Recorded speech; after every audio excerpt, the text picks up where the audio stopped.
klase ng tao sa inuman. The Kung Fu Master. Ito yung manginginom na kung pumulutan.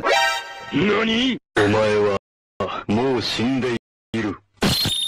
Kala mo birthday yan yung pinuntahan no? Yung tipong isang tagay niya isang pinggan na pulutan ng katapat. Yung kala mo isang linggo hindi pinakain ng pamilya. Pare, inuman to. Hindi to feeding program. Gusto mo ikuha kita ng kanin ha? Gusto mo? Yes, please. Mo, sarap mo kantahan ng wag gawing kanin ang ating pulutan. Dasayan.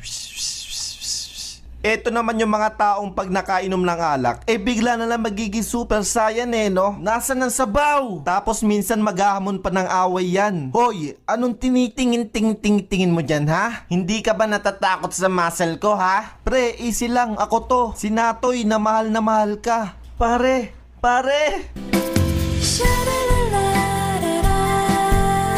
Pero minsan, mas trip nila, manira ng gamit. Tapos, ang malupit doon, pagkagising nila, pre, anong nangyari? Pre, nasan ako? Sa kulungan, pre. Habang buhay, ako sa'yo maghihintay.